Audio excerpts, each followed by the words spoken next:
Good evening. आध्यात्मिक अर्थों में सजगता क्या है, आज इस पर हम थोड़ा बात करेंगे। पूरी बात तो नहीं हो पाएगी इसमें, मगर कुछ जो प्रारंभिक पहलू है इससे जुड़े हुए उन पर बात करते हैं। मन क्या है, मस्तिष्क क्या है, इंद्रिय बोध क्या है और विचार प्रक्रिया क्या है। यहां से हम बात शुरू करते हैं। मस्तिष्क तो फिजिकल क्वालिटी है जिसको ब्रेन कहते हैं, तो उसमें जो स्मृतियां हैं और उनके आधार से जो वैचारिक प्रक्रिया चलती है। तो इंद्रिय बोध जो है, जो सेंसेस है, इंद्रियां हैं, नाक, कान, आंखें और ये सब बोध और ये सब टच, तो इनके द्वारा, इनकी प्रक्रिया से हम जो देखते हैं, छूते हैं, महसूस करते हैं, सूंघते हैं, ये सारा का सारा जो बोध है वो मस्तिष्क की प्रक्रिया से होता है, जिसको परसेप्शन हम कहते हैं, इंद्रिय बोध जिसको हम कहते हैं। एक तो ये बात है, और एक जो मन में विचार प्रक्रिया जो चलती रहती है स्मृति के आधार से, ब्रेन की में संग्रहित जो स्मृति है उसके कनेक्शन से जो चलती है विचार प्रक्रिया, वो जो हर समय जो मानसिक आयाम है पूरा मनुष्य का भीतरी, वह सब पूरा मानसिक आयाम, तो ये प्रक्रिया जो हर समय चलती रहती है। बाहर के जगत में हम इंद्रिय बोध चलते रहते हैं और भीतर मानसिक व्यायाम जो है, पूरा मानसिक जगत जो है, वैचारिक प्रक्रिया है, मन की सारे जो क्रियाकलाप है वो चलते रहते हैं। अब हम सजगता की बात शुरू करते हैं तो इन बातों से उनका संदर्भ कैसे बनता है, ये देखने वाली बात है। इंद्रिय बोध जो है उसमें मस्तिष्क और जो विशेष इंद्रिय है, जो सेंस है, चाहे आंख हो या कान या जो भी, तो उस विशेष इंद्रिय के द्वारा मस्तिष्क तक सूचना पहुंचाई जाती है और मस्तिष्क उसको रिकॉग्नाइज करता है। ये जो प्रक्रिया है, इंद्रिय बोध की जो प्रक्रिया है, इसमें क्या विचार प्रक्रिया का मानसिक जो आयाम है उसकी कोई भूमिका है क्या, इस सवाल पर मैं बात करना चाहता हूं आप सबसे। क्या बिना विचार प्रक्रिया के इंद्रिय बोध नहीं हो सकता? जैसे मैं किसी फूल को देख रहा हूं, बाहर देख रहा हूं, तो इसमें विचार प्रक्रिया कहां जरूरी है? आंख चाहिए और मस्तिष्क, बस।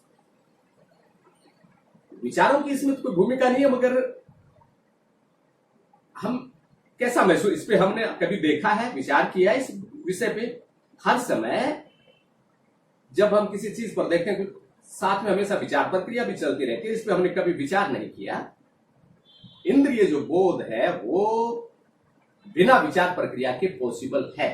हमारा वर्तमान में चाहे कैसे भी चल रहा हो, मगर वो पॉसिबल है। तो ये देखिए, ये सारे जो पहलू थोड़े इन पे बात करते हैं जुड़े हुए उससे। दूसरी बात, वैचारिक जो हस्तक्षेप जो चलते हैं हर समय, उनका जो प्रभाव है वो हमारा जो परसेप्शन है, जो इंद्रिय बोध है, उसमें बाधा के रूप में तो होता है, ऑब्स्ट्रैक्ट करता है वो चीज। जैसे मैं अपने विचारों में खोया हुआ हूं, तो मेरे आसपास कौन लोग बैठे हैं, चारों तरफ क्या हो रहा है, बाहर क्या हो रहा है, कान खुले रहेंगे, आंख खुली रहेगी, तो भी इंद्रिय बोध पूरा नहीं हो पाएगा। उस मानसिक हस्तक्षेप के कारण ऑब्स्ट्रैक्शन होता है वो चीज को, उसको क्षीण कर देता है उस बोध को। हमने इस चीज को अवलोकन किया है कभी? ये देखने वाली बात है, चीज है, उसको हमने कभी अवलोकन किया है क्या? उसको ऑब्स्ट्रैक्ट करती है वो चीज। तो ये दोनों जो बातें हैं। और फिर सजगता जिसको हम कहते हैं, उसमें इंद्रिय बोध भी है और मानसिक हमारी जिसे आमतौर से हम जिसको सजगता समझते हैं उसमें इंद्रिय बोध है और हमारा मानसिक हस्तक्षेप है, दोनों है। जैसे मैंने किसी को देखा, मेरी जाति का नहीं है, धर्म का नहीं है, मेरे समूह का नहीं, तो मैं कैसे देखता हूं उसको? मैं कहता हूं कि हाँ ये ठीक है, मैं एक पक्षपात के साथ उसको देखता हूं।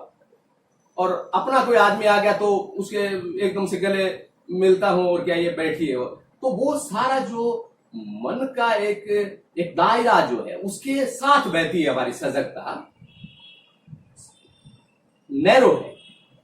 जैसे दायरा विचारों का, संस्कारों का, सारा अंदर का, मैं का, उसके मुताबिक ही बहती है सजगता, मुक्त नहीं है हमारी सजगता। और वो आध्यात्मिक अर्थों में सजगता नहीं, अगर हम पहले बात इसको देखें तो। यूं तो सारी सजग है फिर क्या कोई भी जो लोग जिन्होंने सजगता पे बात की है, स्पिरिचुअल पर्सन जिन्होंने सजगता पे बहुत बहुत बात की, वो किस सजगता की बात करें? तो पहली बात तो ये, यूं तो सारी सजग है, हमें हर सुबह पता चलता है कौन आया है, कौन जा रहा है, हमारी चारों तरफ क्या हो रहा है, लोग जो झगड़ा भी कर रहे हैं, लड़ाई झगड़े, तो सब पता ही है ना उनको, किन पे अटैक करना है, किन को बचाना है, कौन, तो सारे उस अर्थ में नहीं सजगता, उस अर्थ की बात। वैसे तो सारे आध्यात्मिक अर्थ में सजगता का मतलब है ऐसी सजगता जो जिसमें विचारों का हस्तक्षेप नहीं हो। इस पे आगे बहुत गहराई की बातें आगे बात करेंगे हम इसमें, अपनी रुचि रही तो उसमें बहुत गहरे विचारों से मुक्त सजगता। मैं जैसे अभी देख रहा हूं तो देख रहा हूं, मेरा वैचारिक हस्तक्षेप नहीं है, तो मेरे में आध्यात्मिक अर्थों में सजगता है। हो सकता है बाद में उसकी व्याख्या कर लूं मैं बुद्धि से, विचार से, और मगर बाद में उसकी से व्याख्या कर लूं मैं, परंतु जिस समय वो बोध हो रहा है उस समय वो हस्तक्षेप नहीं है, तो मुक्त सजगता है। उसके जो अर्थ है, उसके जो गहराई आती है, उसमें वो मैं जो देखने वाला होता है, जिसमें आमतौर से मैं सजग होता है, मैं ही सजग होकर सारे काम करता है। और जब आध्यात्मिक अर्थों में जिसकी हम सजगता की बात करते हैं, वो मैं की गतिविधियों भी उसमें दिखाई पड़ती है, वो सजगता उससे भी मुक्त है।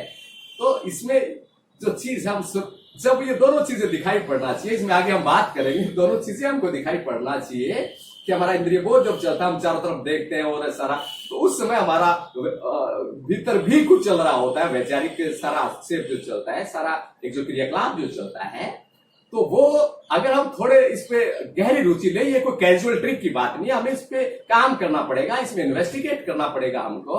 और अगर हमारी इसमें रुचि रहती है तो हम देख पाएंगे। और अगर हमें दिखाई पड़ जाए, बहुत सारे अनावश्यक विचार चलते हैं जो परसेप्शन को भी रोकते हैं और उनका मौजूदा कोई कंसर्न भी नहीं होता, गैर जरूरी चलते जाते हैं। परंतु अगर हमें इन चीजों की तरफ ध्यान देना शुरू कर दिया, अवलोकन करना शुरू कर दिया, तो उसमें पता लगेगा कि हमारे परसेप्शन को भी रोक रहे, और उस बोध के साथ वो जो अनावश्यक वैचारिक जो प्रक्रिया चल रही है, वो प्रक्रिया बंद होना शुरू हो जाती है। और हमारे वो जो प्योर जो परसेप्शन है, प्योर जो अवेयरनेस है, अनऑब्स्ट्रैक्ट है, जो अपने प्योर, जिसको स्पिरिचुअल सेंस में सजगता कह रहे हैं, उसमें वो जो चीज है वो शुरू हो जाती है।